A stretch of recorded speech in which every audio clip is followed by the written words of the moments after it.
Welcome to What the F Happened, Fraud and Financial Crime Deconstructed, a Defend podcast where we break down what's actually happening across fraud, scams, AML, and financial crime. Each episode cuts through the noise to explain the tactics, trends, and real-world impact behind the headlines, so you're better prepared for what comes next. Let's get into it. So imagine a race, but it isn't exactly a fair one. Right. In fact, it's completely lopsided. On one side, you have the banks, these massive financial institutions holding everyone's money. Yeah. They're running this race, but they're wearing heavy ankle weights. We're talking regulations, privacy laws, internal bureaucracy. Legacy software that's probably older than you are. Exactly. Yeah. And then on the other side. You have the fraudsters. Right. And they are just running. They are sprinting.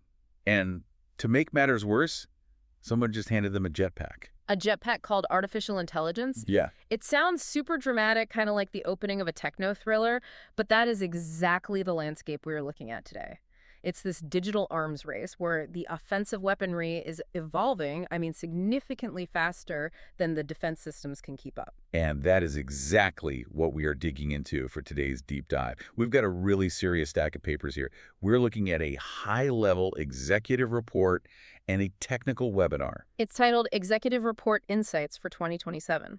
Right, and the lineup on this panel is just heavy. We're talking Yinglian Xie, the CEO of DataVisor, Brian Hughes, an advisor to BCG, David Barnhardt from Datos Insights, and Ted Josephson from Security Financial. Yeah, these are the heavy hitters. You have the technology providers, the strategic advisors, and the people actually fighting the fraud in the trenches. Like people doing the actual work. Exactly.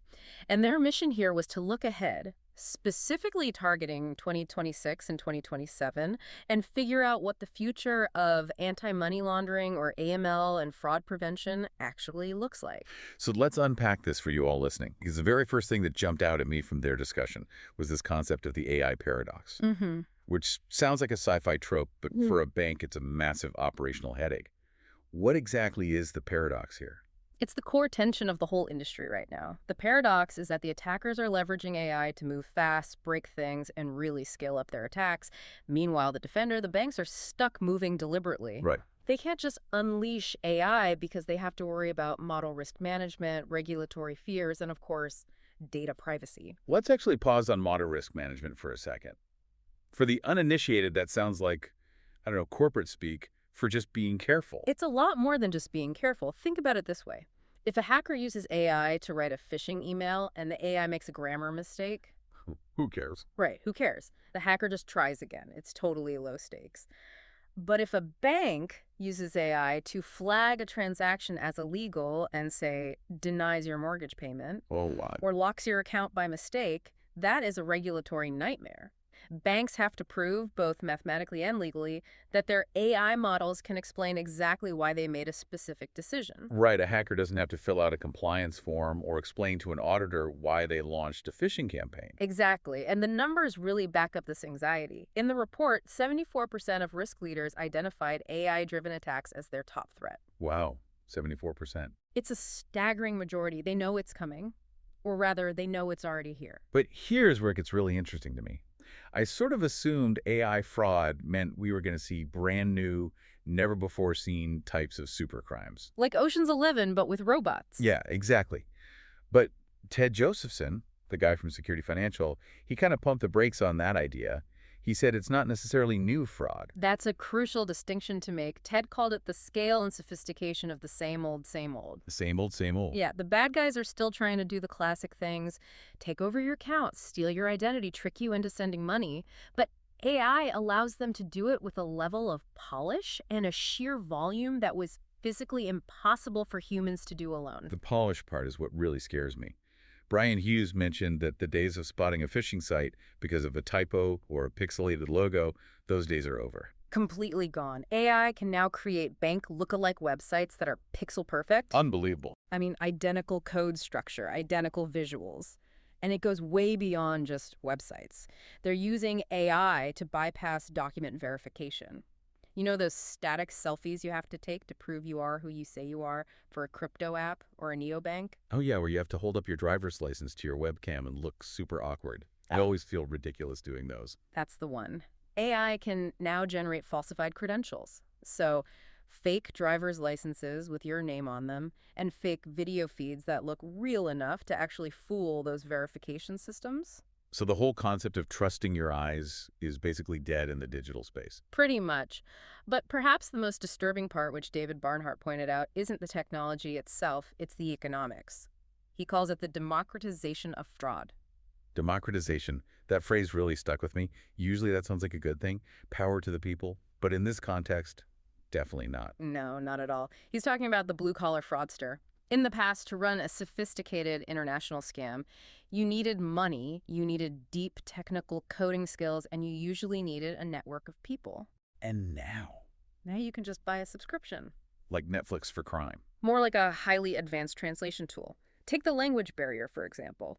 Historically, if you were a fraudster in a non-English-speaking country targeting a U.S. bank, your phishing emails would be riddled with syntax errors. Right, like kindly do the needful, that sort of thing. Super easy to spot. Exactly, easy to spot. Now, a fraudster who doesn't speak a word of English can use a large language model to generate perfect, colloquial, corporate American English. So the barrier to entry for being a criminal has basically dropped to zero. You don't need skill, you just need an internet connection. Precisely. It makes the art of fraud cheaper and easier for everyone. And that actually brings us back to that defender's dilemma we mentioned earlier.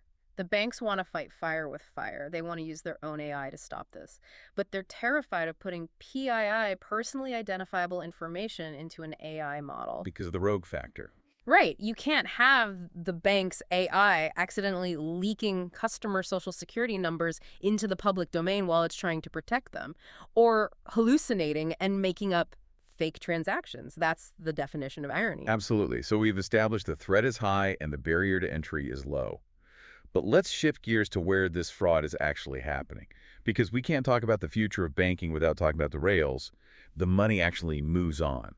Real-time payments, or RTP. Yes. The ability to send money instantly. Everyone loves it. I love it. Venmo, Zelle, instant wire transfers. But apparently, the fraudsters love it even more. Speed is the enemy of security. That is the golden rule here. When money moves instantly, it's usually irrevocable. Once it's gone, it's gone. There is no undo button on a real-time payment. Right. And David Barnhardt shared a demographic statistic here that I found genuinely surprising. When you think of who falls for scams, who do you usually picture? Honestly, I usually think of the elderly, like someone's grandmother getting a confusing text message about a package delivery she didn't even order. And you aren't wrong. 65 plus is definitely the highest risk group, but the second most vulnerable group, 18 to 25-year-olds. Wait, really? Yeah. The digital natives, the generation that basically grew up with an iPad in the crib. You'd think they would be the most savvy. You would think so, but it's actually the opposite. Because they are digital natives, they have a massive blind spot. They live their entire lives through their phones. They are so comfortable with the interface that they trust it implicitly. They click fast, they swipe fast, they might not perceive when something is incorrect because their muscle memory is just taking over. That is a huge vulnerability. So we have instant payments and a user base that clicks before they think. This seems like a recipe for total disaster. It is, which actually led to a bit of a controversial opinion among the executives on the panel. They argued that consumers don't actually need real-time payments. I don't know about that. I definitely feel like I need it when I'm splitting a dinner bill, and I don't want to carry debt for my friends. Sure, but do you need it in milliseconds? Or is near real-time, say, a 5-minute delay acceptable if it means you don't get scammed out of your rent money? That's fair. The consensus was that a delay is completely acceptable if it protects the consumer. And this is where Ted dropped one of his, well, Tateisms. I loved this part. He said, friction is the F word. It's a brilliant reframing. In the banking industry, marketing teams and product teams absolutely hate friction. They want everything seamless, one click, totally invisible. They think friction makes customers leave. Right. Nobody wants a clunky app. Exactly. But Ted argued that fraud fighters aren't creating friction just to be annoying. They are putting a lock on the door. You wouldn't say a lock on your front door is friction, would you? You'd say it's security. That's a great analogy. I don't complain that my house key takes 3 seconds to use when I get home. Exactly. So what is the solution? If we can't stop real-time payments, and we can't make everyone slow down voluntarily, how do we add that lock without ruining the user experience? They talk about throttling, right? Right. Think of it like traffic lanes on a highway. You treat transactions like cars, the low-risk ones, the regular monthly bill payments you always make. They get the express lane, go fast. But the risky ones... Like a huge transfer to a brand new account at 2 in the morning? Exactly. You put that in a slower lane with speed bumps. Just enough time to analyze it or maybe contact the customer. Yes, maybe you make them do a biometric check. Maybe you call them. Brian made the point that no payment method has ever scaled without fraud protection. Credit cards, Zelle, they all had to figure this out eventually. You can't build a highway without guardrails. Speaking of building things, let's talk about how the banks are organizing themselves to fight this. Because we learned a new acronym in this deep dive, FRAML. FRAML, fraud and anti-money laundering. It sounds like a delicious pastry. Like, I'll have a strawberry FRAML and a coffee, but it's actually a huge headache for organizational charts. What is the deal here? Why do these two things need a celebrity couple name? So traditionally, in almost every bank, these are two completely separate silos. They might as well be on different planets. Fraud teams work in milliseconds. They're trying to stop the transaction now before the money leaves the building. They are the sprinters. And AML. Anti-money laundering teams are the marathon runners. They work in days, weeks, or even months. They're investigating complex schemes after the fact. Drug trafficking money, terrorist financing, they are filing reports to the government long after the money has already moved. Different time zones, different goals entirely. Different cultures, different mandates. But the report highlights a massive silo problem.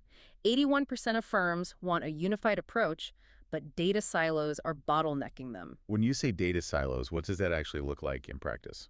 It means the fraud team has a list of bad IP addresses, and the AML team has a list of bad actors, and those lists are in different databases that simply don't talk to each other. So you have two cops chasing the exact same criminal, but they aren't sharing their evidence. That seems wildly inefficient. So is the solution just to merge the teams? Just put everyone in one big room? You'd think so, but the experts actually warned against that. You shouldn't necessarily merge the humans, the investigators, because the actual work is so different. You don't want a sprinter running a marathon. But you must merge the data and the infrastructure. Because they're hunting the same bad guys. And using the exact same data points to do it. Why pay for two different software systems to analyze the same transaction? If you share a single platform, you reduce costs, and you get a much better overall picture of the risk. Plus, Brian mentioned a very practical benefit. Cross-training. Right, because fraud comes in waves, doesn't it? It's not a steady stream. Exactly. Alert volumes are what they call lumpy. Sometimes a specific type of fraud is spiking, like during tax season or Black Friday, and the fraud team is just drowning. If you cross-train investigators, you can shift resources to where the fire is burning hottest. Okay, so we have the threat, AI-driven fraud. We have the landscape, real-time payments. We have the structure, FRAML. Now let's talk about the weapon the good guys are finally using. The AI copilot. This is a massive pivot in the industry. A few years ago, AI in banking was all about detection models. Machines deciding yes or no on a transaction, real black box stuff. Now the excitement is all about investigation assistance, generative AI. Ted called this removing the yucky part of the job. And anyone who has ever done data entry or analysis knows exactly what he means. Paint the picture for us. What is the yucky part? Okay, imagine you're an analyst. You get an alert. Potential money laundering. To investigate that, you have to log into System A to check the customer's address, then System B to check their transaction history. Then you have to Google the IP address. Then you check a sanctions list. Then you have to copy-paste all that into a Word document and write a formal report. It's tedious, manual data assembly. So you're spending 90% of your time gathering ingredients and maybe 10% of your time actually cooking. Exactly, and that is where the copilot comes in. Yinglian Xie shared a stat that frankly blew my mind. She said AI facilitated SAR generation, that's suspicious activity reports. The official documents banks file to the government can reduce the time to summarize and write reports by 95%. 95%? That is absurd. That turns an hour of work into what, 3 minutes? Think about what that does for an analyst's day. Instead of spending hours typing up a narrative, they spend minutes just reviewing what the AI wrote. They move from being scribes to being decision makers. They can actually use their brains to hunt criminals instead of fighting with formatting. But, and I have to play devil's advocate here for a second, is the AI actually good at it? We've all seen AI write weird poetry or just hallucinate facts out of nowhere. If I'm a bank, do I really trust a bot to write a legal report to the federal government? That is the billion-dollar question. Brian shared an anecdote about that. Researchers tested models like Claude and Gemini against disguised fraud data. They basically wanted to see if the AI could spot the crime. The result: the AI models were as good as seasoned investigators. As good as seasoned investigators. Yeah. That implies they caught things a junior person might actually miss. Correct, because the AI has access to vast amounts of pattern recognition that a human brain, especially a tired human brain at 4 p.m. on a Friday, might simply overlook. Well, remember the defender's dilemma we started with. Banks are naturally risk-averse. They aren't just going to plug ChatGPT into their mainframe tomorrow morning. No, and they shouldn't. The strategy the panel recommended is eating the elephant one bite at a time. Which means? Don't start with a customer-facing chatbot that might say something crazy to a client. Start with internal investigations, safe use cases. Use AI to summarize internal notes. Use it to suggest code fixes for the engineers. Test the guardrails there in the back office before you ever let it out into the wild. That makes total sense. Build confidence before you build the flashy stuff. Now, looking at the big picture, how do banks even know if they are winning? We used to just look at how much money we lost, but the report suggests moving to a modern success scorecard. Right. Loss is what we call a lagging indicator. If you only look at losses, you're driving down the highway looking in the rearview mirror. You only know you hit something after you've already crashed. The industry is moving toward broader leading metrics. Like what, specifically? Operational health, for one. We touched on this, but burnout is a huge issue in fraud teams. It is really hard to keep analysts in seats because the job is high stress and incredibly repetitive. If AI makes the job less yucky, retention goes up. That's a huge win. You keep your institutional knowledge. And what about the customer side? I feel like we always talk about the bank's money, but what about my experience? For that, they measure customer friction or the insult rate. The insult rate. I've never heard that term before, but I immediately know what it feels like. That's when my card gets declined at the coffee shop and I look like a fool. Exactly. The bank has insulted you by treating you like a criminal. And the danger there isn't just that you're annoyed, it's what they call silent defection. Silent defection. Think about it. You don't call the bank and scream at them. You don't cut up the card in a dramatic fit of rage. You just stop using it. You put it in the back of your wallet and you use a different card. That original card just goes dormant. That is a massive hidden cost of aggressive fraud rules. The bank loses the top of wallet status. So the fraud team isn't just a cost center anymore.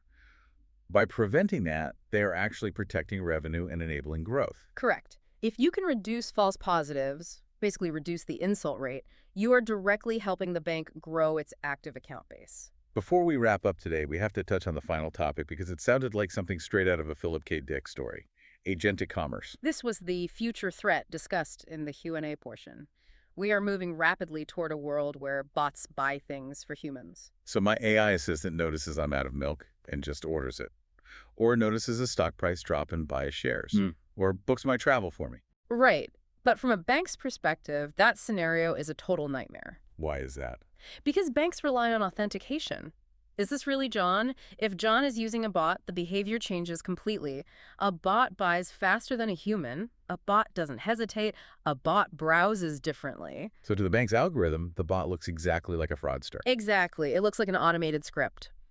And there is an even deeper question here. How does the bank know the bot has integrity? What if your shopping bot gets hacked? What if a rogue agent starts spending your money without asking? It fundamentally changes the question of who is spending the money. It used to be who is the customer. Now it's going to be, did the customer authorize this AI agent? And is this agent acting the way it's supposed to? It really does. It's the next frontier in fraud. We're going to need KYB, Know Your Bot regulations. Know your bot. That feels like a whole other deep dive just waiting to happen. So to bring this all home for you listening, we have covered a lot of ground today. The AI paradox, the need for friction, FRAML, copilots, silent defection. If you had to distill the final advice from our panel of experts into a single message, what would it be? I'd break it down by speaker, actually, because they each had a distinct flavor of advice depending on their background. Brian, coming from the consulting side, was all about proactivity. Don't wait for the losses to show up before you fix the hole in the roof. And David? David was urgent. Start the AI transformation now. If you wait, the losses from the attacks will eventually cost far more than the transformation itself. It's an investment, not a cost. And Ted? Ted was super practical. Get in the leads. Do proofs of concept. And my favorite part, he said, make the compliance teams uncomfortable. In a safe way, of course. Of course, but push the envelope. Don't let bureaucracy stall your defense. If you let the fear of regulation stop you from innovating, the fraudsters win by default. And Ying had the final word on complexity, didn't she? She did. She reminded us that all green transactions, the ones that look absolutely perfect, weren't necessarily safe anymore. In an era of pixel-perfect fakes and AI-driven social engineering, you can't just trust the surface. You have to look deeper. That is a seriously sobering thought to end on. Just because it looks right doesn't mean it actually is right. That's the harsh reality of 2027. Well, there you have it. The future of fraud is faster, smarter, and a whole lot more complicated. But the tools to fight it are getting better, too. Thanks for unpacking this with us. It certainly made me think twice about that next instant payment I sent. Always happy to help connect the dots. And to you listening, here is a question to chew on as you go about your day. If AI can perfectly mimic your voice, your writing style, and even your face on a webcam, what is the one thing that proves you are actually you? Think about that. You've been listening to What the F Happened? Fraud and Financial Crime Deconstructed, a Defend podcast by DataVisor. If you want to keep learning between episodes, check out Defend Training, a set of self-paced online courses for fraud and financial crime professionals, practical and built around real-world scenarios. And you can earn CPE credits through the ACFE San Francisco Bay Area chapter. You can find it at DataVisor Training. The link's in the description. This episode's audio was generated using Google's Notebook LM, based on expert analysis and trusted sources. Thanks for listening. We'll see you next time.